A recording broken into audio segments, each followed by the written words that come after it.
Hej och välkomna till ännu ett avsnitt av BP-podden. Det är som vanligt jag, Johan Cato, som snackar med er. Tobbe är inte med idag. Och innan vi börjar presentera gästen så får vi passa på att påminna att besöka Monster på deras olika kanaler och titta vad de har för typ av erbjudande för tillfället. Vi är stolta att samarbeta med dem för att få saker och ting att funka. Riktigt bra både foder och tuggben och godis. Yes, kolla in dem. Idag så har vi en gäst som de som har varit med ett tag känner till. Och det är, om vi säger företagsnamnet först och främst, så är det ju då Fysiokanis, hundfysioterapeut från Huskvarna. Eller har jag fel? Nej, det är helt Nej. rätt. Jag brukar Ja. säga Jönköping. Men absolut, man räknar ju in Huskvarna till Jönköping. Så det stämmer jättebra. Sandra Precis. från Sandra. Fysiokanis. Ja. Ja, precis. Jag glömde säga ditt namn. Det var ju det. Ja, välkommen. Välkommen. Tack. Vi har ju haft med varandra att göra sedan flera år tillbaka. Framförallt. Ja, jag satt och funderade när jag var med där, vilket årtal det var. Vi drog igång Fysiokanis 2015. Ja. Jag vet inte om det här kan det ha varit 16, 17? Där någonstans. Innan det lades ner i Jönköping. Ja. Ja, precis. Jag tror där 17 vet jag garanterat. 17, 18. Där hade vi, för då vi startade Svenska Waypool-klubben 2017. Men jag vet inte om du var med när det hette SVBA också. Jag har för mig att det var någon gång, det var någon tävling där som du var med på då också. Men, ja, mycket möjligt. Jag var ju med och sponsrade där precis och stod med tält och tog emot ekipagen och svarade på frågor och kände på hundar och sådär ju. Mm. Ja, men det var väl ganska många som sökte upp ditt tält och fick lite massage och sådär. Ja, alltså, men det var det. Och jag gillar ju att prata och då men det är alltid bra liksom. Och ibland var det kanske inte jättemycket bild med hunden, men man har ju mycket frågor och mycket liksom. Det kan ju vara någon gammal skada eller något man har funderat på, eller nytt köp av hund, ny ras. Hur ska jag tänka kring denna, kring VP, på vilken nivå man körde och sådär. Så ja, men absolut. Precis. Och jag hade ju, i början när jag startade upp så var jag ju ensam och åkte ut till liksom kunderna, patienterna säger man då. Och sen så tog det ju fart i samma veva där när jag fick min lokal då, där jag har min mottagning nu. Ja, precis. Och då, det är ju en ganska kostsam verksamhet så sett, eftersom vi har mycket prylar och det är maskiner och vi behandlar på olika sätt, va? Så att det var ju efter det som det tog en himla fart. Och sen har jag ju svårt att hinna med, för vi har så mycket patienter måndag till fredag. Så att det är ju där vi är liksom, i Huskvarna då. Och det är jag och så 2 tjejer till som stöttar upp i behandlingarna. En tjej som utreder lite mer också då, tar emot och remitterar själv vidare och sådär. Och en tjej som mer underhållsbehandlar och kör mycket friskvård och så då. Så att, nu är vi, vi kör vad på. kul. Det är ju jätteskoj att det har tagit fart liksom, verkligen. Ja, men det är ju så med hundar idag, och det rehabiliteringsbiten står ju sig året runt, för hundar skadas hela tiden. Så det utgör ju ibland liksom 60-70%. Och sen kommer ju friskvårdsbiten lite efter säsong och vilka hundar man är inne och vad de ska göra, utsättas för, och vilka hundsporter de deltar i liksom. Och vi tar emot båda delarna såklart. Och alla varianter av hundar, även om närmaste hjärtat för mig är ju ändå bull terrier-ras, eftersom jag har haft en amstaff själv. Nu har jag jaktlabrador då, så att jag bytte ju bana helt där. Ja, nej men det finns ju, det finns ju något speciellt liksom. Det är intressant att du har bytt så tvärt, så långt ifrån från bull- och terrier-raserna då. Ja, jag är nog lite yrkesskadad på det sättet. Jag hade första hund, gör om, gör rätt. Alltså, det är inte så, men han var sjuk på många sätt, hade fel på höfter, armbågar, rygg, mycket klåder, reaktiv, jagade allt som rörde sig, och då var det sådär, nej men vi testar något annat så får vi se. Och nu har jag liksom en retriever som inte äger ett koppel där på så här. Jaktrapporteringen är jätterolig, så att det är ju, jag fysar ju mycket själv, idrottar och kampsportat halva mitt liv. Så det är väl det jag gör främst med min hund då, när vi inte är skadade, Precis. eller jag är skadad. Ja. Så jaktrapportering, det är kul att se sin hund göra någonting som den ändå är ämnad för, och vad som finns genetiskt och naturligt. Ja, men det kan jag Så det tänka är mig. små maskiner, jaktlabbarna är det faktiskt. Ja, men de ska ju Mm. inte blandas ihop egentligen. Det är ju nästan en helt egen ras om man jämför med familjelabben eller utställningslinjerna. Ja, precis. Ja, visst är det så. Absolut. Det är ju nästan till så att de ser väldigt olika ut. Sen finns det linjer lite där man blandar upp. Då kommer de ge en väldigt slimmade men ändå lite större och grövre. Jaktlabbarna vill man inte ha för stora, men de har börjat bli lite stora. Ja, spännande. Men är det era patienter då, är det mest hundsportsekipage liksom, eller är det, hur ser det ut när det kommer till den biten? Vilka söker till er? Ja, vilka söker? Vi får ju antingen remisser från veterinären då, från ortopeden eller den allmänna veterinären, eller så remitterar vi om de kommer in då och söker för något. Kanske de kommer in kanske friskvårdsmässigt, men så hittar vi ändå någonting, och då är det viktigt att poängtera att det är inte upp till oss att ställa diagnos i slutet. Den slutgiltiga diagnosen ska inte vi ställa. Nej, utan det ska veterinären göra. Och där har jag varit jättenoggrann faktiskt från dag ett, och på så sätt har jag också hittat mig ett bra kontaktnät av bra veterinärer som är duktiga på just rörelseapparaten. Vi har duktiga Chris Camps i Jönköping, duktiga ortoped med, som gör väldigt avancerad kirurgi och så. Så att på det sättet så har vi ganska avancerad rehab ibland. Och de kommer ju som sagt in till oss eller söker för någon typ av hälta och skada. Och det är ganska vanligt att man inte vill söka sig till veterinären först, för att man kanske har sämre erfarenheter av just av att hitta en hälta eller smärta. Man kanske har varit hos en hundetolog eller någon annan som jobbar inom hund som har rekommenderat en fysioterapeut då. Eller kaniopat som jag är i det här fallet. Så att kommer man in den vägen när det blir rehab så är det så. Då blir det ofta att man träffas lite fler gånger. Men absolut att vi har sportande hundar. De som vi har minst egentligen, det är ju den här, får man säga, så Svensson, hundägaren som bor kanske centralt city och har hund och kanske inte egentligen tränar jättemycket med sin hund, utan en ren sällskapshund. De kanske inte söker spontant, man vet inte vad man ska söka för. Nej. Utan det är ju mycket brukslydnad, IGP, en del drag, olika former av drag. Så agility, det är jättemycket, och det kan man ju köra året runt nu med hjälp av de här inomhushallarna med. Så det är många sporter där man sliter på hundarna mer. Ja. Okej, så att det är egentligen den vanliga sällskapshunden, är det de som ni ser minst av? Tror du det är så att de söker sig till veterinär oftare då i första skedet om de upptäcker någonting, eller är det så att de inte upptäcker? Ja, men båda delarna, absolut. Man kanske inte har riktigt ögat, eller man har kategoriserat in hundens smärta i någon form av lathet, eller nej, men det här trodde vi bara var liksom gnäll eller så. Eller att man har varit hos veterinären, och veterinärerna faktiskt ibland är lite dåliga på att lyfta fysioterapin. Bara som en enkel sak som en kastration, det kan skilja jättemycket. Vi sen planerar kastration av en tik, och så kanske den ena veterinären ändå lyfter och säger att men din hund uppvisar inga besvär eller så, men just nu, men kanske har ett tidigare ryggproblem eller faktiskt helt frisk, men ett besök hos våran fysioterapeut här på kliniken skulle kunna vara bra liksom.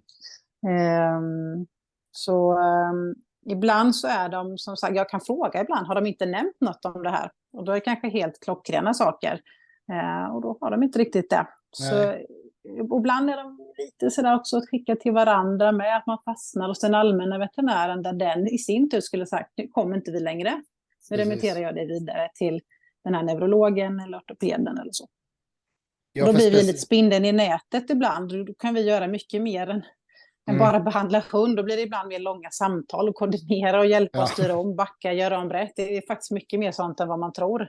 Ja, nej, men det kan jag tänka mig.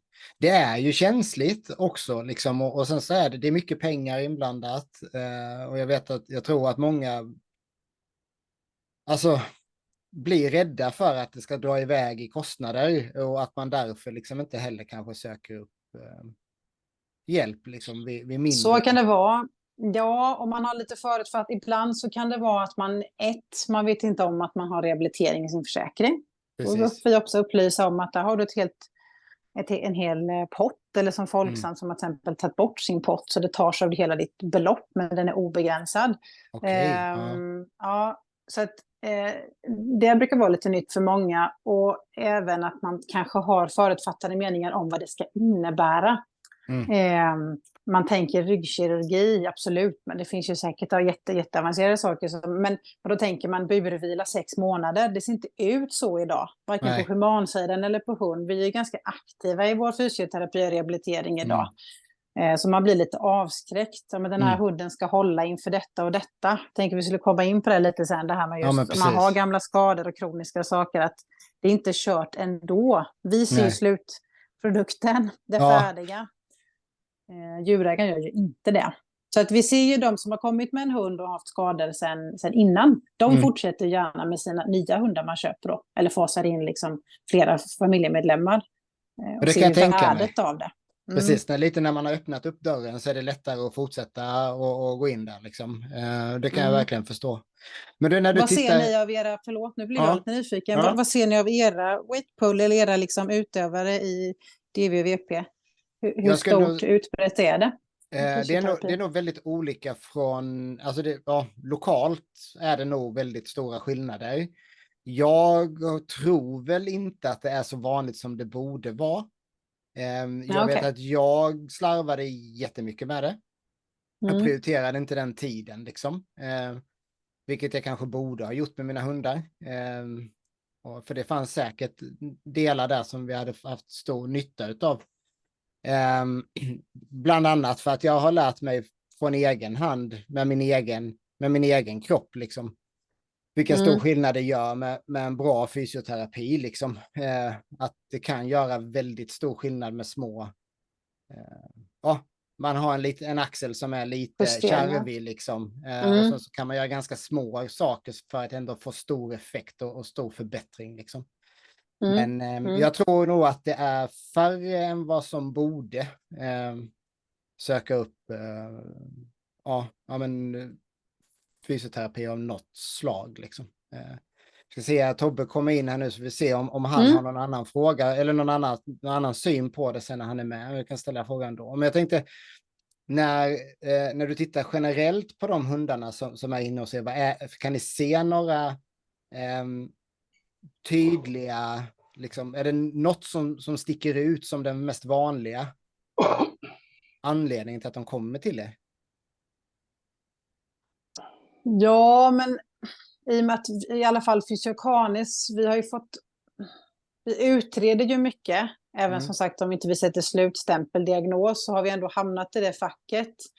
Helt enkelt för att vi har blivit duktiga på det kanske. Och då får vi ju in ganska sådana knepiga saker. Och det är ganska vanligt att man har diffusa hältor, rörelsestörningar. Hunden, det syns kanske inte, men den är inte helt 100. Vi har en del reaktivitet, rädslor, alltså beteendeproblem har vi fått mycket remitterat till oss med nu. Sista åren. Det kan också vara klassiska saker som banta, gå ner i vikt, liksom. Bara underhålls, komma och använda watertreadmillen, vattentrasken. Men i det stora hela så har jag ju fler kunder och djurägare som söker liksom för smärtor, eller att på något sätt föreslå smärtorna är någon som kommer och bara vill bygga styrka och jobba balansträning, bara helt liksom random, bara köra med våra material. Precis. Nu svävar det iväg lite, men så att... Men det är mer kopplat till, de flesta söker upp för att det är kopplat till någon typ av smärta eller någon hälta, någonting som de har sett liksom. Som de... Ja, men det skulle jag ändå säga. Och ibland är det ofta hundar som faktiskt då har redan utretts. Man har tagit någon slätröntgen någonstans. Eller man har provat något. Eller veterinären har klämt och känt. Och då är vi där och liksom får backa. Eller kanske skicka om då till rätt person. Och jag är ju inte... Det här yrket grundar sig på att man ändå blir duktig på det man gör. Och då sprider sig ryktet med via den vägen. Så är det när man jobbar med djur, hund och häst. Och liksom... än vad vi kanske måste ut och marknadsföra olika saker, utan då blir det ju snabbt, då har man nischat sig lite då, att få ekipage eller sådär och fått ordning på saker, och det bygger ju också, jag är jättetacksam till en ortoped jag har remitterat, man har lärt mig fruktansvärt mycket, för att han själv gör avancerade saker med. Precis. Där man på tårna hela tiden håller sig uppdaterad. Ja, häftigt. Jo, Tobbe, vet du om hur det ser ut med, eller vad tror du det ser ut med hur många i VP-svängen som tar hjälp av fysioterapeuter?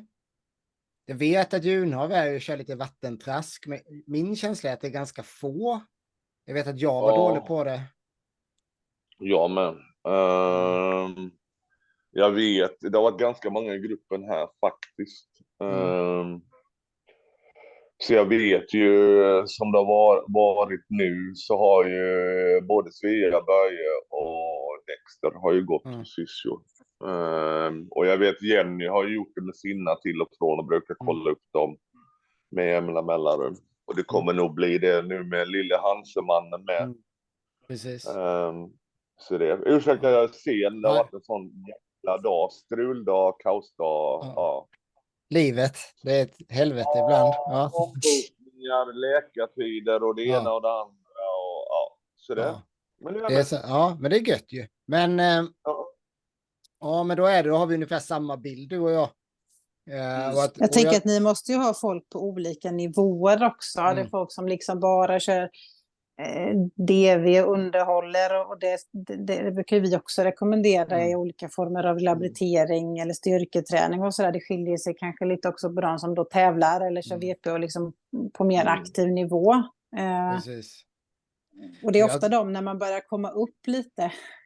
När det står mer saker på spel, man har lagt mer tid, eller man har åkt på tidigare skador då, man har tagit både tid och pengar, då vill man ju inte in där igen. Utan vill man ju förekomma det. Exakt. Jag vet att det är ganska många, jag är inne på att kolla på er hemsida nu, har du löpande, det är ganska många som har så här carpet mill, som kör hemma istället som en liksom komplettering till sin träning. Men jag tror att de flesta inte har tänkt på det som något annat än bara kompletterande träning. Men det är väl det som man kan säga, vibrationsplatta vet jag sett att någon har kört, men det vanligaste är nog någon typ av vattentrask eller simning vet jag att en del kör också. Ja, det är ju det här med att träna liksom, man kan ju träna varierat som ett komplement till sin DV då liksom. Men sen är det ju att komma in och träna lite momentlikt också, hur man tänker kring där liksom. Tränar man saker, hunden i weightpoolen ska jobba med motstånd, vilket den ska rakt fram. Gör man det kan man göra i en jetstream i en pool till exempel. Det kan du göra i en vattentrask också, när hunden kommer upp lite i puls och kanske till och med travar. Sen är det ju också det här, jag vet ju att ni pratar ju mycket om att hunden ändå ska ha en vilja, att det är ändå det viktigaste. Att man liksom inte pushar, om man säger då när hunden läser det här då.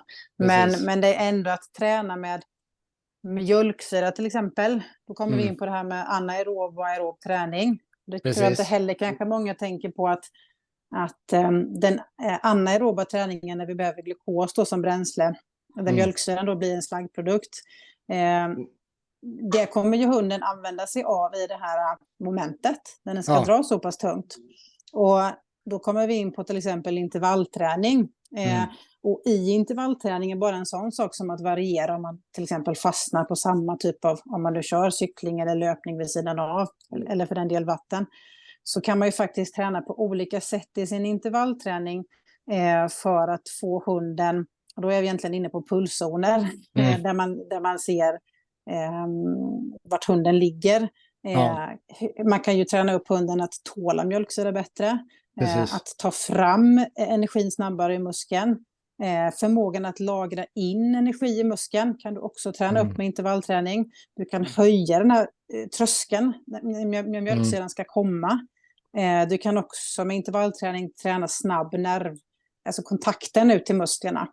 Så bara där har man ett stort liksom spektrum om man sätter sig in i det lite eller tar hjälp. Hur kan jag liksom maximera då min kondition och konditions- och intervallträning? För att jag vill jag har sett det här hos min hund, eller han eller hon tar slut i den här vändan eller tappar lite där va.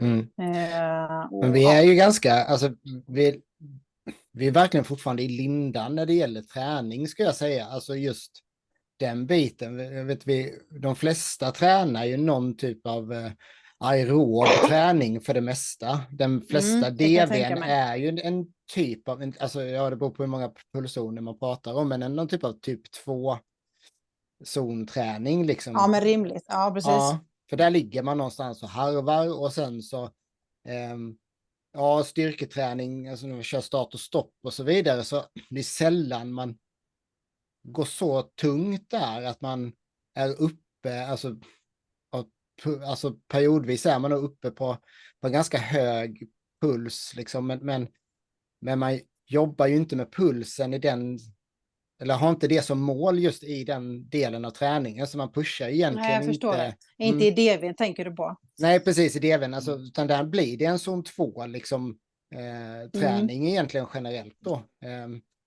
Och vill man nörda i det här lite så kan man ju faktiskt, man kan ju börja med att pulsa sin hund lite och börja med en vilopuls. Och ta den i ljumsken, kanske en 15 sekunder, duplicera den då så att du får en hel minut och göra det helst när hunden är helt passiv och sover om det är möjligt, men innan den har klivit upp i bädden. Göra det 2-3 dagar i alla fall, få ett genomsnitt. Bara den säger ju lite om hundens liksom allmänna, men hur pigg den är inför träningspass, hur ska man förlägga sin träning? Är vilopulsen ovanligt hög den här dagen, då kanske det är en tik som närmar sig någon typ av infektion, någonting, hunden är inte med, lite sliten. Det finns ju pulsmätare också, Polar, vi har faktiskt en på mottagningen. Ja. Jag tror ju att det finns enormt mycket att nörda in sig i, liksom, för att som sagt, vi har haft ett par avsnitt nu där vi har pratat om just styrketräning för hund, där vi liksom har både jag och Tobbe i alla fall det sista året här med alla gäster vi har haft, så har vi börjat tänka om lite vad det innebär liksom, för att jag tror att den mesta av träningen som vi har gjort genom åren och som när man tittar på hundträning generellt, den är ju någon typ av kardiovaskulär träning egentligen liksom. För det är inte så många hundsporter som kräver alltså den fysiska styrkan i den utsträckningen som vår sport skulle kunna kräva liksom. Men samtidigt, ja. Ja, men det vi ser är ju att man kanske i olika hundsportsgrenar skulle kunna bryta ner momenten mycket mer och träna vid sidan av. Så bara en sån sak att träna start-stopp fast inte göra det i en sele utan motstånd helt, men ändå träna den här förmågan att kontakten ut till musklerna, att hunden har för första kontakt till musklerna. Det kan ju vara jättefyllig och fin och ha typ 2-fibrer och sådär, men att den ändå inte får kontakt med rätt muskler vid rätt aktivitet vid rätt tillfälle. Så att bara en sån sak att bryta ner det här momentet, vad ska den göra? Den ska gå framåt de här metrarna. Det kommer komma maxbelastning på boggörden när det kommer ett tryck över selen där. Hur greppar den med tårna, tassarna här? Kan jag träna sådana grepp? Där pratar vi verkligen, har brutit ner det mer. Om du förstår vad jag menar. Ja, ja. Och det ser vi i många hundsporter ofta. Bara ett hopp, liksom lydnads, det är ett moment där hunden ska egentligen starta upp, springa, ta sats, alltså det vill säga ha god spänst. Den ska hålla ihop benen över hindret och den ska landa, det vill säga ha god stötdämpning. Bara här nämnde jag nu 4-5 olika saker du kan bryta ner och träna separat. Hur tränar jag spänst? Precis. Hur tränar jag? Ja. Nu behöver kanske inte hunden spänst i den formationen i eran. Fast till viss del ändå, för att det är någonstans, vad kallar man det? Force production kallar man väl på engelska. Liksom. Alltså kraftutvecklingen där. Ja, men precis. Och jag håller på med olympisk tyngdlyftning till exempel, och där är ju det att alltså, det räcker ju inte att vara stark, du måste ju få fart på skivstången på ett sätt också som gör att alltså styrkan är bara en komponent, och där har vi ju det i starten är ju spänst till exempel för hunden någonting som kan liksom korrelera där liksom. Så det finns nog en hel del sådana Sådana delar. Och det är balans med, tänker jag, att hunden inte det här vaggar sida till sida, utan liksom behåller sin bröstkorg, tyngdpunkt framåt, väger upp det här. Det kan ju vara andra saker, alltså säkert som väger in plexiglas, publik, alltså saker, men även i rörelseapparaten. Att när man tittar hund och bedömer varför den gör på ett visst sätt, så tror jag att man ännu mer kunna ta in rörelseapparaten mer. Det behöver inte betyda att det är något fel på hunden, att den alltid har ont. Nej. Men vi pratar ganska mycket om, eller när jag är ute på föreläsningar och så lägger vi till exempel mycket snack och upplyser mycket om exteriören hos hunden. Bara en sån sak när man frågar, är du medveten om vad du har för ras framför dig? Ja, men det är jag väl. Ja, men är du medveten om att din hund har en kort rygg kontra en lång rygg? Eller din hund har raka knävinklar bak som går som på 2 pinnar liksom. Ska man ta, nu är jag lite elak, men vi tar en fransk bulldog då som kan vara väldigt rak ibland. Ja, det beror ju på såklart vad man avlar. Kontra en schäfer som kan vara väldigt vinklad. Där kommer kraftutvecklingen bli jätteolika. Har vi ett huvud som sitter placerat högt upp på hunden, eller har vi ett huvud som dels har kort nacke och kanske till och med lågt? Har vi en svans som är placerat högt, den sköter jättemycket balans, eller har vi ett kors som sluttar lite, som vi kanske över agilityn, där vill vi inte ha till exempel ett för högt rakt kors, för att där blir kraftutvecklingen sämre. Sånt spelar jättestor roll. Är frambenen jätteraka, då kommer hunden inte få så pendlande långt steg, utan det blir mer styltigt och rakt. Vad är fel, vad är rätt? Men det måste man titta i då när selen och på hunden står i sitt moment. Okej, vad har min hund kanske för svagheter? Ska jag stärka upp dem vid sidan av? Förutom att jobba i sele och de här momentet, så kanske jag behöver min hund har så raka bakben så att det kommer vara svårt för den här hunden att koppla på hamstrings, alltså baksida lår i alla lägen helt korrekt. Då kanske jag ska träna kontakten där och inte bara volym, men liksom hitta, och det kan ju vara, antingen ser man det själv när man tittar på sin hund, eller så tar man hjälp av någon och tittar på det här. Fast vad häftigt, för det har jag inte ens tänkt på. Du vet, jag har tänkt lite på att, ja men tar vi knävinkeln bak, liksom, att jag har tänkt en hund som har väldigt rak knävinkel riskerar eller har en större risk för att få korsbandsskador till exempel, liksom. Stämmer. Men det är det som jag har tänkt på. Jag har liksom inte tänkt på att och det korrelerar säkert med att den har svårare att aktivera hamstring då. För det brukar det är hänga lite ihop, olika liksom. aspekter. Det kan ibland hänga ihop med hur höftplaceringen, alltså hur god passform hunden har i höften kontra ner till knäna. Och det blir ofta en kedjereaktion. Och samma sak när vi behandlar hundar. Så kortsiktigt så behandlar vi gärna oss. Så absolut återhämtande massage friskvårdsmässigt. Men det roligaste jobbet tycker jag, det långsiktiga, är mer hitta punkter, och sen att djurägaren också har förstått vad vi har hittat för punkt och hur det hänger ihop. Och då kan det ju vara liksom att hunden blir stel i någon viss led, men det finns ingen förslitning, inga förändringar. Men igen så är vi faktiskt inne på det här med nervsystemet igen. Det är så fascia nervsystem, man ser ju till och med att faktiskt nervsystemet, när det slutar så löper det ju ut i fascian. Så fascian är faktiskt en förlängning av nervsystemet. Det har man inte alltid liksom vetat innan. Så att, just kontakten ut, att det ska lira. Vi har ett knä som inte är helt 100 då, eller rakt, men det kan fortfarande vara att hasleden eller tårna, hunden greppar inte liksom underlaget och skjuter på. Rörelsen ska ju ändå starta, motorn, den ska ju starta där bak. Och få gott tryck liksom. Och sen även jobba mycket med framparti och sådär, skjuta ifrån. Men då kanske man liksom hamnar i en slags, men varför funkar det inte? Eller man låser sig och så tittar man bara på en kroppsdel, men det hänger ju ihop alltihopa. Och fascian, alltså tillbaks till rörlighet, det är samma sak där kunde jag ändå tycka ganska mycket. Det tror jag också det tycker jag på humansidan att man tappar mycket. Speciellt när man kommer upp i åldern lite. Men att man inte väver in det i sin träning. Det är ju rörlighet. Precis. Utan vi tränar mycket. Och framförallt då det här. Om man tränar ändå explosivt. Och det med tyngder. Så blir vi starka. Men man tappar lite kontakt. Och sen då mobiliteten. Så helt banalt vid sidan av. Man har tränat sin kondition, man har kanske gjort något styrkepass. Men då tycker jag att det minst ska vara ett rörlighetspass. Framförallt om du kanske har en hundtyp också som redan genetiskt blir kompakt och jättemuskulös. Du ska ju ha ett bogblad som ska kunna glida framåt och bakåt, även höja, sänkas lite grann och rotera liksom. Höfter kan ju bli tajta, ljumskar runt. En rygg ska ju kunna liksom skjuta upp och svanka, växla åt sidorna och även rotera runt sig själv. Och då tycker jag man kan hunden som banala saker som lite enkla tricks. Som man tycker sådär, men vadå? Men bara att hunden liksom rundar koner eller rundar en kon fast in till en vägg som gör att hunden faktiskt inte kvadratiskt kan gå runt, utan den måste runda med hela ryggen. Och vi har plötsligt jättemycket rörlighet när hunden kanske väldigt tungt har rört sig framåt. Buga.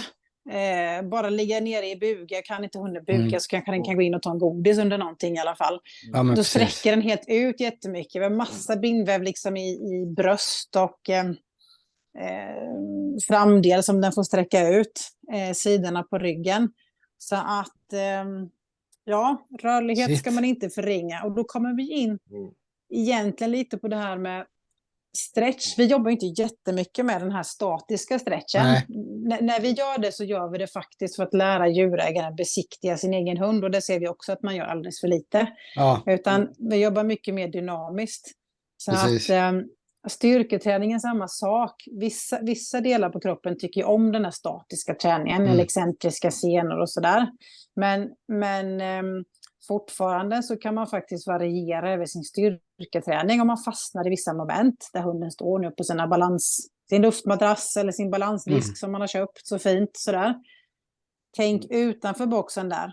Lägg in lite rörelsemoment. Hunden står på disken med frambenen men helt plötsligt steppar ner i sidled med ena benet och till och med böjer sig ganska långt ner och tar en godis och går upp. Du kräver jättemycket rörlighet i frambenet och sidan på ryggen för att göra det. Precis. Så att man inte bara hamnar i det här, stå still och stå och balansera och sen står hunden där och skakar lite och sen har den gjort liksom. Jag drar igång direkt. Balans snackar vi om, balansboll och röra sig. Även inte bara stå still på balansbollen utan även röra sig ner för att få dynamisk stretch, var det du sa det, va? Ja, men rörlighet precis. Och att man fastnar gärna i det materialet man har. Att gärna kombinera flera material ihop. Pallar och diskar eller soffkudde och disk. Eller, alltså, och våga flytta sig själv. Man kanske kommer så långt som att man har stått och tryckt och knuffat lite på den där putt och knuff. För det har någon visat liksom, att man kan lite mottryck och sådär. Men jag tycker att man kan utgå ifrån att lära hunden stå liksom, med korrekt hållning när man tränar. Och då kan man utgå från alla positioner, sitta, ligga och stå. Där vi aktivt tränar hundens posturala muskler. För de vill vi ju ska vara aktiva också under rätt tillfälle under dagen när vi är igång. Vi håller oss upprätta. Har vi dålig postural hållning och dåligt med de typer av musklerna, då har vi ju muskelgrupper som helt plötsligt går in och jobbar när de inte ska. Sådana muskelgrupper som du vill ska arbeta sen under träningspasset. Så att träna i grundpositionerna. Din hund ska kunna sitta normalt, ligga när man ber om det. Sen har de olika variationer till vardags. Men att man tränar ur dem så att kanske inte bara stå med frambenen på en disk. Utan när disken är så pass stor, har du sett din hund på hela disken och jobbar kår och rygg jättemycket. Kan din hund ligga på en balansboll? Ja, det kan den. Ja, men kan du surfa bollen i sidled då? Nej, det har jag inte testat. Ja, men hur greppar du? Ligger hunden och suger med magen och bäckenbotten och greppar tag med frambenen? Så att våga variera sig i det materialet man har, viktigt, inte fastna, variera luftmängd, variera underlag. Vissa pass där hunden är väldigt stilla kontra vissa pass är kanske jätterörliga, där hunden bara, om den är jättetrygg då på en stor balansboll säger vi, då kanske den står och hoppar spänst. Alltså bara från stället. Den kanske får börja med lite fart och springa. Och sen så tränar man precis in till bollen. Och sen har man gjort det så svårt som man har satt hunden ner. Eller man har ställt hunden med framtassan upp på bollen. Och då ska hunden egentligen spänstmässigt bara ta i med bakbenen och ta sig upp. Ja, precis. Så där ser vi också lite att ofta så kan man ju faktiskt variera sig. Sen måste man inte alltid ha prylar. Man kan ju träna i skogen och sådär med. Och våra hundar mår bra av att göra saker långsamt. För ofta så rör de ju sig generellt kanske mest i trav, en liten viss form av galopp, och så kanske vi får minst i skritten, och det är i skritten vi har väldigt mycket neuromuskulär liksom kontakt. För det är så finare rörelse för hunden att göra när vi har den här typen av fyrtakten. Det krävs mer muskelkontroll att föra fram ett ben när vi rör oss långsamt. Så den här liksom tjatet om cavaletti eller gå i skogen, den är bra, men den kan man också göra mer levande. Vi fastnar lite ibland. Utan gå ut med hunden, börja lågt, men ni kanske går ganska snabb skritt, och sen försvårar det genom att gå långsammare och långsammare. En del hundar kan ju inte gå långsamt, därför är löpanden jättebra. Och då behöver man inte alltid använda löpanden heller faktiskt i liksom konditionssyfte, utan faktiskt köra ner dem lite. Men höj underlagen, kör mycket start-stopp, bara en sån sak. Går man med en hund i en stege så går ju många, men den kan gå fram och tillbaka. Men har du testat stanna mitt i stegen? Nej, vad menar du nu? Ja, men stanna mitt i. Det krävs ju en viss förmåga och kontakt att hitta rörelsen mitt i med ett lyft direkt. Ja, så precis. att man kan alltid liksom utveckla, du kan höja stegen i ena ändan. Jag menar inte tippa den i sidled, utan höja den så det börjar högre och blir lägre, eller faktiskt tvärtom.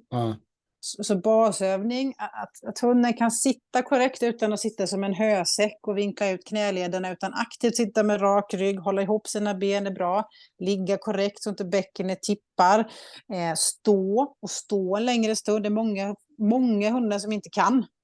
Ja, men den kan visst stå, men den står spanad liksom. Men när du väl ber om det, och kanske på ett lite svårare underlag, där framdelen är på ett underlag och där bakdelen är på ett, vi separerar lite, hunden kommer upp lite, då är det jobbigare än vad man tror. Ja. Och där kan vi lägga på en sån enkel sak som ett medicinband. Du vet, såna här långa. Det finns ju korta, små, men även långa. Och då kanske vi träder runt hundens rygg, och så drar vi horisontellt rakt ut. Vi börjar från ländryggen och så kör vi några drag per ställe, och så jobbar vi oss hela vägen upp. Bara där har hunden stått och jobbat jättemycket och fått liksom kontakt och hitta känsel där vi berör hunden. Precis. Men bara en sån sak som att stimulera en hunds tassar när den står på balansen kan ibland göra jättestor skillnad. Den står, vi tycker att det är högerbenet, när vi lyfter vänster bak så sjunker hunden hela tiden. Vi stannar upp, vi kanske böjer, sträcker lite i leden, pumpar igång liksom hela benet, och sen är jag nere och killar jättemycket i trampdynan. Neuromuskel stimulerar vi igen, det här tanke, tass, tanke, hela den här liksom biten emellan. Så våga jobba mer med hunden i styrketräningen. Går man i backe, som en del kanske gör, då kör man ju antingen intervaller, pulsträning, eller så går man i backe. Våga gå lite på skrå, alltså gå lite på snedden. Då får du en kroppsdel som helt plötsligt ligger närmare backen. Den delen av benet kommer behöva lyfta lite högre. Får vi aktivering i hamstrings till exempel. Stanna i backen. Din hund kan ju säkert att flytta sig mellan ligg och sitt och stå. Varför inte göra det i backen då, med nosen neråt. Och sen lägger du hunden, och så ställer du hunden upp, eller sätter den upp. Får du jättemycket träning i framdelen, rygg. Och så kan du vända på hunden. Så tänk lite bredare, vad kan jag göra med det här? Precis. Jag kan tänka mig att det är lite samma sak som för människor då, just det här med att vi tränar gärna, om man tittar på Waypoolen, och vi tränar gärna stora muskelgrupper där liksom. Men för den allmänna hälsan och balans i kroppen överlag så är det ofta de små muskelgrupperna som är nyckeln liksom, till det hela. Alltså det är ju så, jag och våra hundar åldras ju snabbare än oss, de lever inte lika länge, och man kan ju absolut träna grenspecifikt så, men om vi tänker att hunden utöver den här träningen som den gör också kanske är lös ibland, leker med andra hundar ibland, gör saker som påfästar kroppen, då är det ju för det kommer hunden ta med sen i din weightpull-träning eller DV-träning. Så att man kanske ska titta i grenmomentet, vad gör hunden eller varför funkar det inte, men ibland har ju hunden gjort saker utanför som den tar med sig in, och då kommer vi in på det här, titta hund, exteriören, lärt sig sin hunds rutiner. Ibland frågar jag, men när din hund kliver ner från soffan, vilken tast har den först då? Ja, men det vet jag inte. Nej, men det kan vara bra rutiner att veta att han tar alltid emot sig med båda, men nu har hunden liksom börjat sätta ner vänster tass först. Så här ser sovrutinerna ut. Så här kissar min hund, min hanhund, han kan lyfta på båda bakbenen bak, men nu har hunden börjat liksom välja vänster bara. Det är så mycket de talar om i vardagen som vi gärna egentligen lär folk hos oss som vi tycker nästan blir det viktigaste. För det är det de tar med sig hem som man har nytta av. Sen vi tränar absolut upp hunden om man bygger upp dem. Ja. Men vi vill ju att djurägaren i sin tur ska ha sett saker långt innan det dyker upp. Precis. Och ibland får vi filmer och sånt där, och jag är inte jättefan av att utvärdera filmer, men ibland om filmen är filmad bra, liksom på hundens nivå, lågt, bakifrån och från sidan, så händer det ju att man ser ganska vanligt, tycker jag, hundar som drar, det är att liksom bakkärran är inte helt 100, du får inte det här goa, riktiga påskjutet. Där tittar vi ju jättemycket i tempoväxlingar. Okay, ja. Så man kan titta jättemycket när hunden travar och skrittar och var galopp ibland, men då kanske, och ser man ingenting då kanske man får utmana lite mer. Då får hunden gå på volt, vända lite oftare, så vi provocerar det där högerknät då på höger varv, och mycket startstopp. Så när vi inte ser det på en rak linje, då ser man faktiskt saker med eller utan sele då, men man ser det i tempoväxlingen. Okay. Både upp och ner. Så när hunden växlar i skritt till lite snabbare skritt, eller från skritt till trav, så kan det vara lite som en bil som, ja, men det knackar lite, det är inte rent precis i växlingen, och sen kommer hunden in och så ser det helt okej igen. Vi har ju hundar ibland som har problem med sin vadmuskel, till exempel infästningen går som två piggar, en av dem, eller hamstring som fäster baksida knä, och när hunden då springer snabbt och faktiskt ska bromsa och sätta ner och rätta ut sitt knä och ta emot det, så kan de också liksom nästan luxera, hoppa till, och så tror man helt plötsligt att det här var nog en patella, en knäluxation, alltså en knäled som hoppar ur läge. Och så sitter det i mjukdelarna, eller framförallt infästningarna i senor och sådär. Så att tempoväxling är bra att kolla. Bra att kolla att de kan ta sig upp och ner och hur de gör det. Och så har vi har ju ändå hundar med skador som går tillbaka och är aktiva. Och jag tänker i VP:n där, så det jag kunde se mest, dels var det ju mycket liksom diskussioner, frågor om min hund har HD, alltså det vill säga höftdysplasi, någon form av variation på sin höft då, fel passform, för grund eller till och med glapp eller båda delarna. ED då, som står för, eller man kan säga AD på svenska, med armbågsdysplasi. Ja, men min hund har en 1 på armbågen, kan vi göra det här? Olika former av artroser, spondyloser. Och ska man dela ner det här lite, så spondylos är egentligen faktiskt bara ett bifynd på det riktiga problemet, om man säger. Spondylos är ingen diagnos i sig själv, och det är också en ganska stor missuppfattning. Så när man slår de här vanliga slätröntgenplåtarna, så kan du fånga upp ganska många hundar med spondylos, där det har börjat skicka ut de här lite bentaggarna i ryggen. Men spondylosen talar egentligen om att det här håller på att hända något annat i ryggen, och då är vi på mjukdelarna, nerver och diskar och ryggmärg. Så att ibland får vi toka sådana saker som veterinären har sagt, att men det är så lite spondylos så det är ingen fara. Och sen har liksom hunden ett massivt diskbråck när man ser det på en CT-röntgen, skiktröntgen. Så vad det gäller rygg, där är det väl kanske lite tudelat. Det blir lite kompression, eller inte så lite alltid, det beror på hur högt hunden reser sig i det här dragmomentet. Du får ju ganska mycket kompression på diskarna längst bak i ländryggen. Så att hundar som inte har en aktiv inflammation i ryggen, där det är under kontroll, ser vi liksom inga hinder. Men är det på något sätt irriterat, eller en disk som har börjat bukta eller på flera ställen, så kan det ju reta lite, framförallt längst bak där vi har det här rörelseuttaget, svanka och skjuta rygg. Ja, precis. Så en hund som reser sig då, eller hoppar upp i bilen, eller ställer sig upp och hälsar på matte, eller ska upp i soffan, så får vi ju all den typ av resningen där liksom. Bröstryggen, så sker det ju lite mer rörelseuttag i sidled, kan man säga, att det kan nypa till lite grann då. Om det skulle sitta där. Det finns ju påverkan i nacken med, men den största andelen sitter ju i ländryggen. Så att rygg kan vara lite blandat. HD, alltså hundar med höftbesvär, egentligen inte, nej. Då har vi ju egentligen inte, jag har inte sett att det skulle vara egentligen något hinder, utan det är ju samma sak där. Hur aktiv är den här liksom inflammationen just nu? Stora förändringar har hunden. Är det en djurägare som har röntgat hunden nyligen och det inte har utvecklats någon artros, men vi vet att höften är jävligt glapp, ja då finns det ju massa insatser att tänka där. Då säger vi egentligen inte nej till aktivitet.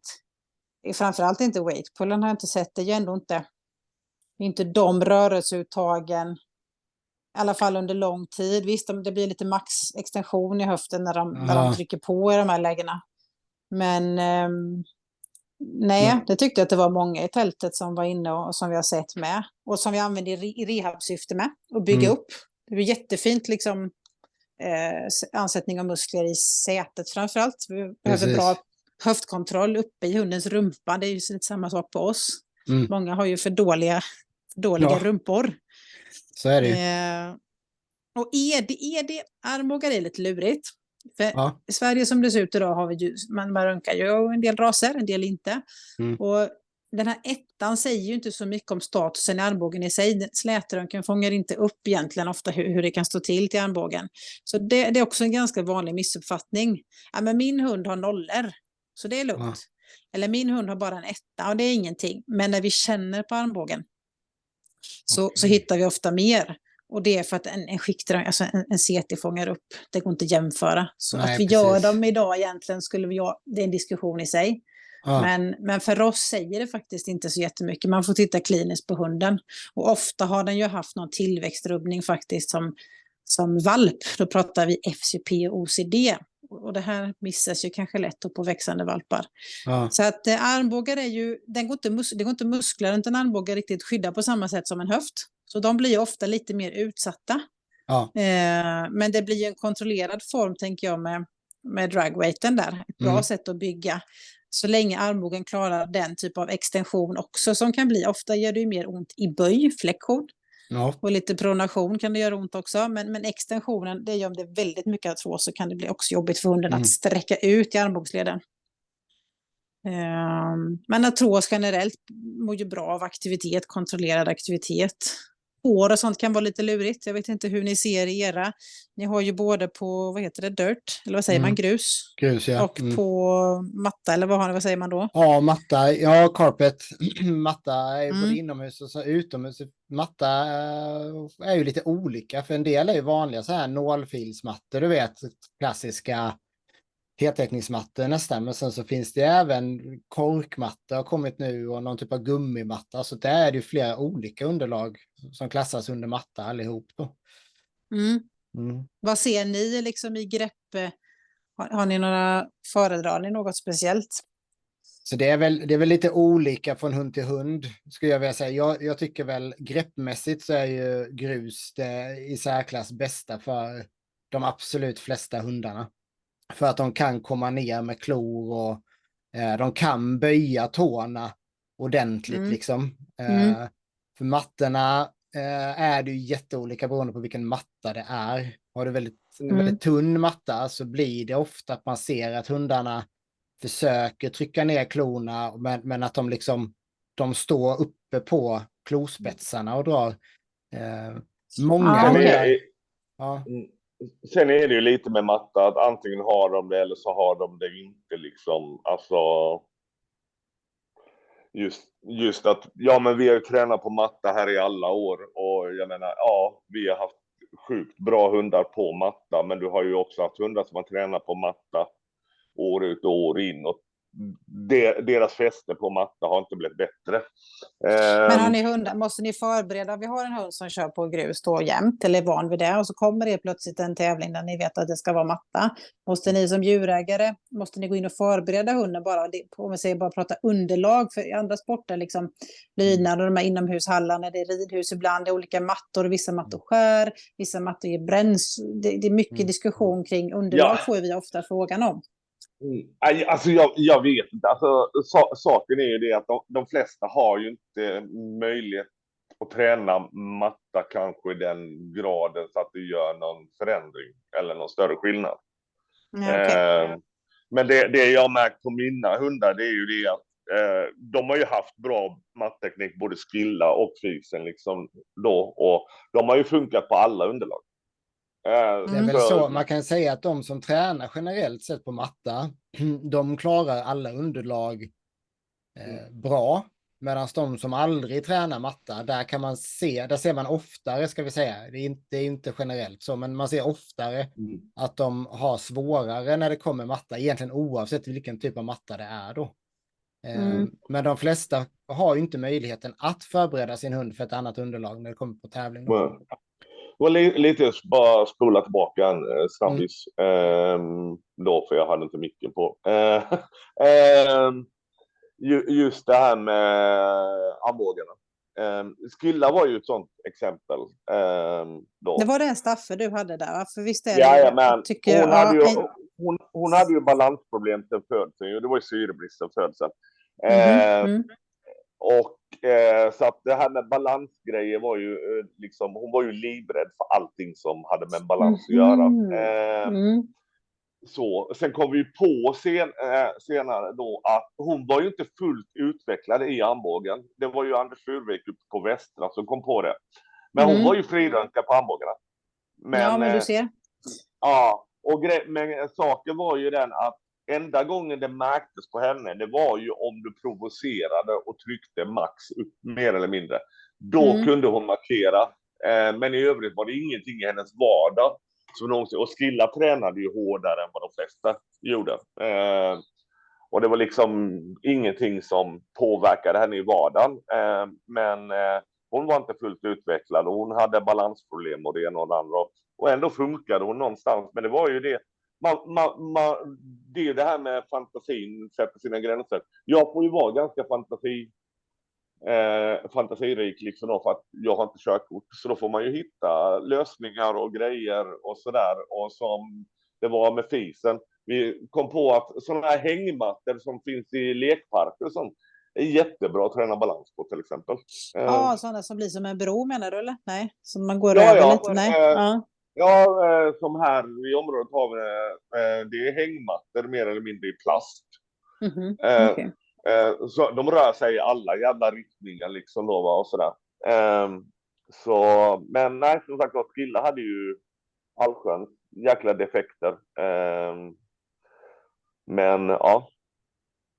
Så. Men armbågar är lurigt. Vi har ju mycket armbågar och det kan vara ännu lurigare om hunden är dubbelsidigt påverkad. Det är inte alltid man ser en hälta på en växande valp då. Utan då har inte hunden någonstans att avlasta. Så alltså alla sådana här, nu var ju det här lite specialfall kanske, men alla tillväxtövningar som valpar har, så är ju, en valp ska ju inte vara halt egentligen. Det ska man ju söka. Sen kan det hända de kan slå i sig ändå och krocka, men armbågar är ju, prognosen för en armbåge är ju avsevärt mycket bättre om man har åtgärdat den, om det är en tillväxtrubbning innan 12 månader. När hunden har passerat 12 månader, om man har gjort den här röntgen kanske och läst av, eller man kanske inte har röntgat men hunden är halt, då kan man ju göra vissa korrigeringar eller andra typer av operationer. PRP, stamceller, eller vad säger jag, plasma. Är fantastiskt på armbågar. Ser vi jättebra. Och det är ju många hundar som vi har fått tillbaka, som vi har skjutit upp. Finns en avancerad operation kring armbågen som heter Paul. Där man ställer om, man kapar det ena benet på underbenet. Och det är ganska mödosamt för hunden, mycket längre rehabilitering, och då har vi skjutit, eller ortopeden när vi har remitterat har ju gjort det, man har kört in plasma då, och då centrifugerar man ut det i hundens blod och så får man det röda i botten och så får man plasman kvar och sen så sederar man hunden och så skjuter man in det igen. Jag har fått det i min knäled också, det kan också kallas ACP, då är plasman mer koncentrerad. Spännande. Så det vi ser... men jag tänkte nämna lite om bogen egentligen. För att som jag har förstått och ser och som jag har sett, så var det kanske inga direkta trauman under liksom aktivitet när hunden liksom bokstavligt talat sliter av något muskelfäste, eller som en hund, man kastar boll och så springer och så sliter den av ett korsband, utan det vi ser kanske mer, det är ju den här mikroskadorna som sker över lång tid. Och då behöver man kanske ha, innan hunden faktiskt är halt, för då har hunden gått med någonting ganska länge, det är det vi ser på slutet av skalan liksom. Då har vi ju det jag är lite allergisk mot, det finns ett ord och då säger man sträckning. Och då är liksom allt sträckningar, men i vår värld benämner vi det inte så. Antingen är det ju skador liksom i muskelfibrerna, men ofta på senorna. Och det är det här i alla hundsporter, även här tänker belastningen i bogarna fram och när man drar och häver sig. Vi har bicepsfästena, supraspinatus.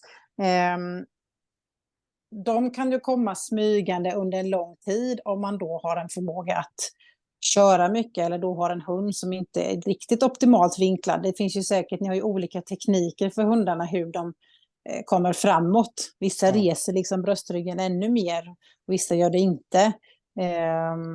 Så att där ser vi ju, och det är så tråkigt med senskador, för senor har ingen blodtillförsel så de tar tid att läka.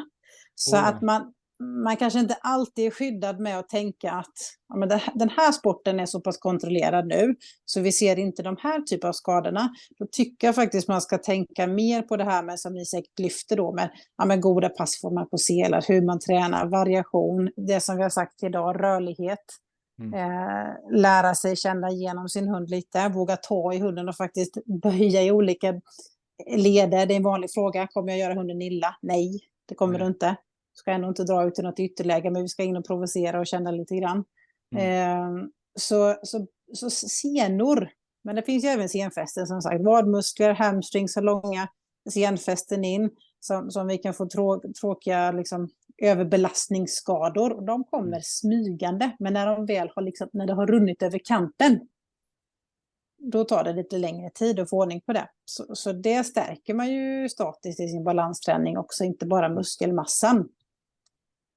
Men så är det verkligen. Jag har själv en knäsena som just har kommit dit. Och det är 1,5 år sedan jag kände av att den var skadad. Och den är inte bra ännu. Är det patellasena eller kvadriceps? Ja, patellasena. Och det är tufft liksom. För det tar tid att rehabilitera senor. Även om det går så som sagt så tar det tid. Och man märker inte av det förrän det har blivit nästan för sent, tyvärr. Nej, precis. De smyger kan gå väldigt, väldigt länge och sen har du lagt till någonting i din aktivitet, eller jag som började kråla då efter min sista huvudskada i kampsporten. Och sen hade jag liksom från ingenstans så skulle jag kråla 5 dagar i veckan och tyckte det. Och det gick jättebra, hade lätt för det, men kroppen hinner inte med. Nej, precis. Och ännu mindre när man har liksom passerat 25. Tyvärr är det så. Ja, tyvärr är det så. Men jag tycker, det är klart att det finns muskelskador, alltså jakthundar som skadar sig, kontrakturer i muskler, bindväv som sen blir jättetråkig och stram. Men jag skulle ändå säga av det vi diagnostiserar, eller det man liksom får fram då när man väl har en bra instrument, ultraljud, CT-magnet, magnetkameraundersökning, så ser vi ändå att det mest ligament och senskador faktiskt. När man ändå gärna vill prata om muskelskador och sträckningar liksom. Ja, men det är nog bara en liten sträckning. Och sen ser man efter 3 månader att det där var en bicepssena som var skitinflammerad. Och så har hunden då kört allt vad den gör och på det, lekt lite och liksom ja men precis. Kastat lite boll och lite så att hunden, ja. Ja, det är jäkligt spännande verkligen, tycker jag. För det finns så många delar i det som du har belyst idag, som jag inte ens har tänkt på. Även om man då, som vi har sagt innan, vi har blivit betydligt mycket mer. Vår kunskap har ökat kraftigt sista året och ändå är det så många delar som man inte har reflekterat över tidigare. Liksom. Som det här till exempel. Men jag tänkte så här att om man säger att vi har den vanliga Weipull-hunden som tävlar, de tränar ju ändå hyfsat mycket. Både dragweight och start och stopp med selen och vagnsträning. Men om de skulle addera någonting rent ur nästan friskvårdshänsyn eller även styrkemässigt som det som du har sett liksom genom åren. Vad skulle du rekommendera att de lägger till då i sin träning? Ja, men är det en hund som också har massa för det, så att den ser ut på ett visst sätt och man tränar väldigt mycket, så rörlighet. Jätteviktigt. Hitta en terapeut som är god på det, som kan lirka fram övningar som funkar för din hund. För alla hundar går inte med på allt och kan allt. Och man vill inte stå där och klicka in ett moment. Då måste man lirka lite och hitta saker som ändå, det vill lura hunden. Det är en rörelse som ändå ger rörlighet. Att man skannar lite. För har man lärt sig vissa moment och så ser man en hund som normalt sett klarar det här. Du ser när hunden börjar bli mer fyrkantig i sitt sätt och kanske inte riktigt når eller sträcker sig eller kan liksom, när den avviker från det. Så du besiktigar ju igenom din rörlighetsträning faktiskt, lika väl som du besiktigar när du stretchar. Och sen är det ju bara en sak. Ja, innan du går vidare. För att det här tror jag, för tidigare så har vi ju, när jag började med sporten så stretchade vi hundarna mycket. Men det gör man, det tror jag inte är så många som gör längre. Och det pratar man inte så mycket om i humanträning heller. Men man pratar mycket om rörlighet. Liksom, kan du bara snabbt förklara för lyssnarna liksom, vad är den stora skillnaden på att stretcha och träna rörlighet? Ja, men stretchen blir ju, för det första engagerar vi ju ofta inte hunden själv. Nej. Utan hunden är ofta ganska passiv. Och står eller ligger ner. Och sen är vi då i ett omfång och tränar. Alltså vi för ut leden då åt något håll. Och dels så tycker jag att har man inte så goda egenskaper i eller blir svårt att läsa av sin hund, så blir det också kanske svårt att läsa av vad är stramt, vad är jobbigt liksom, när man jämför höger och vänster sida. Men när vi tränar med rörlighet så måste ju hunden dels engagera sig själv, för då är vi tillbaka till det här igen, kontakten. Hunden är faktiskt med, och då kan vi använda rörligheten faktiskt både i uppvärmning och nedvärmning. Normalt sett vill vi ju inte stretcha innan vi tränar för att vi ska tappa den här spänsten i våra muskler. Vi vill inte förlänga fibrerna så innan. Precis. Och fascian. Men däremot rörligheten så kan man ju både ta in innan. Men då kanske jag gör väldigt dynamiskt och kort av någonting. Om jag själv ska ta mig själv som exempel. Om jag ska sparka mycket, om jag sparras i min kick- och thaiboxning, så då börjar jag sträcka höften riktigt högt och ordentligt och liksom snabbt ut och in och få lite aktivitet samtidigt som jag smörjer upp i leden. Medan efteråt, då kanske jag har jobbat jättekomprimerat framåt. Jag har boxat jättemycket framåt, så mina bröstmuskler är liksom tajta. Så då jobbar jag ut igen i någon rörelse där jag häver armarna bakåt, men jag står inte och hänger någonstans. Och då har vi till exempel en hund som exempel. Den har jobbat på massa högersvängar i lydnad. Höger, hela tiden. Tight. Då kanske jag i nedvarvningen tar in rörlighet och så går vi av hunden och så jobbar vi långa, stora liksom volter åt vänster. Och jag kanske till och med lägger in lite koner på den så hunden går lite tajtare fast långsamma slalom. Nu bara svävar jag iväg igen. Vi får liksom... När vi har mer rörlighetstänk så kan man använda det på mer, så vi får mer verktyg av det liksom. Både för hunden och för dig själv när du tittar på din hund. Precis. Nej, men just att det är skillnad på att stretcha och att träna rörlighet. Bara så att alla är med på det. Så. För det är ju felet gjorde jag med mig själv i början. Jag förstod inte skillnaden vad det var, så jag stretchade ju massa. Men det gör ju inte mig mer rörlig liksom. Det hjälper stretchen, den passiva stretchen hjälper ju ofta lite för stunden, ser vi ju. Men sen när man slutar med det så händer det ju ingenting sen, utan man kanske återgår till den här då spända bindväven eller igen då vi har gjort någon aktivitet där höften bara för sig framåt och böjer för jättetajt i ljumsken. Vi öppnar inte upp höften till exempel. Och då kanske vi egentligen tappar stretchen för att vi har lagt mer tid på att jobba upp muskelgrupper som är på rumpan då. Abducerar ut höften, vinklar ut. Och då behöver vi behöver inte lägga så mycket på stretchen. För vi har liksom hittat en motpol till det där. Så att hitta mer grundorsaken till varför hunden är som den är nog nästan viktigare än att liksom bara ha checkat av i häftet när man har stretchat. Det var bra. Precis. Ja, men eller hur. Ja. Skitbra. Men jag avbröt dig innan du skulle säga någonting om styrketräning. Jag hoppas att du har kvar tråden. Ja, men jag är med. Vad du tyckte de skulle ha med sig. Ja. Alltså, två saker egentligen. Inte fastna i sin konditionsträning. Att vi gärna fastnar och kör samma saker. Som jag lite var inne där på. Om vi kör olika intervaller. Vi kanske en hund som skickas fram och tillbaka och bara galopperar som en idiot. Och så har vi väldigt kort vila på det. Bara 10 sekunder. Men hunden ska springa i 50 sekunder. Så den där mjölksyran kommer komma jävligt fort. Det är ju inte fel att träna så. då tränar vi hunden för nästa intervall och nästa, tredje och fjärde. Då kommer det ha jäkligt mycket mjölksyra i musklerna, men springa ändå. Och då tränar vi liksom toleransen att prestera med mjölksyra. Så att våga variera sin konditionsträning lite. Titta på intervallerna. Nej, men jag cyklar, men den travar alltid. Trav är nog bäst, det har jag hört. Okej. Varför gör du så? Frågasätt lite varför man gör som man gör. Våga lägga liksom in lite mer pulsträning och komma upp. Så att vi inte bara hamnar i det här, alltså dra tungt, kättingar och sen hamnar man på, jag förstår ju att ni kör olika vikter och säkert att man kör olika tidsupplägg. Men förutom DV:n, titta liksom vid sidan av där du kan variera lite. Du har nödvändigtvis inte ett motstånd, men du leker lite med pulsen. Och styrketräningen tänker jag också att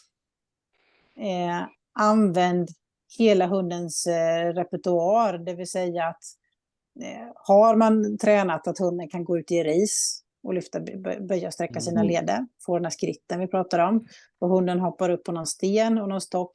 Tänk vidare där. Ja, men nu kan min hund stå på en sten. Ja, men han står i 5 sekunder. Ja, men har du bett han står i 30 sekunder? Nej, det kan han inte. Han kan inte vänta så länge. Nej, kör det då. Och så lyfter du en framtast nästa gång också. Så våga bygga lite mer utifrån som när man gymmar och styrketränar. Det blir en progression. Att vi liksom ökar lite och vågar pusha på.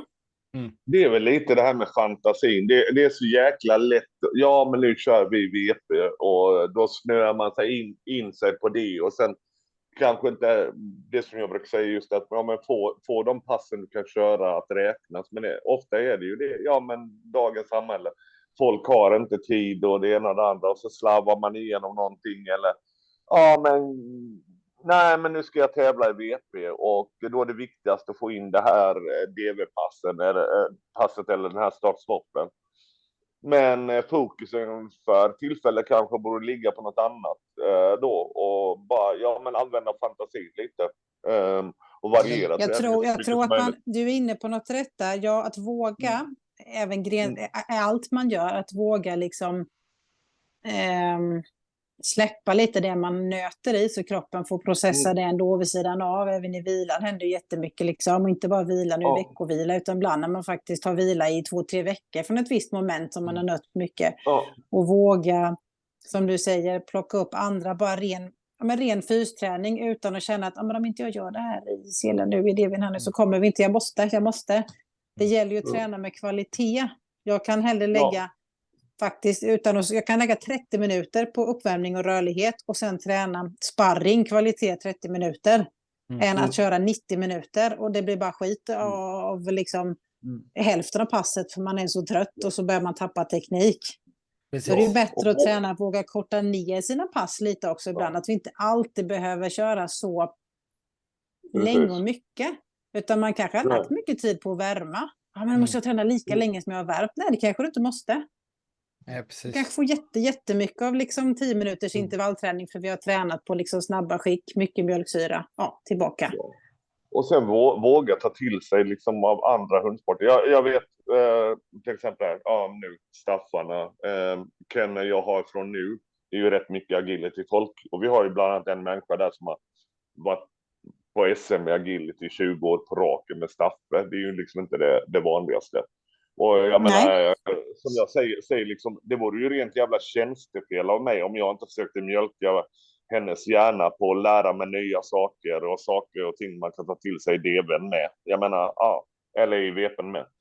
Det är liksom just det, fantasin sätter gränser lite grann. Det är ju hundsporter där hundarna, så är det ju, de går ju sönder i agilityn, det blir skador, så är det. Ja. Och då blir det ofta i sådana hundsporter att man är lite mer på tårna, alltså fysioterapi, hundfysioterapeuter, det är ju stort inom agilityn. Det är ingenting du tummar, det är nästan mer regel än undantag, att nu ska vi köra, nu har liksom min hund funnit 1,5, vad ska vi tänka på?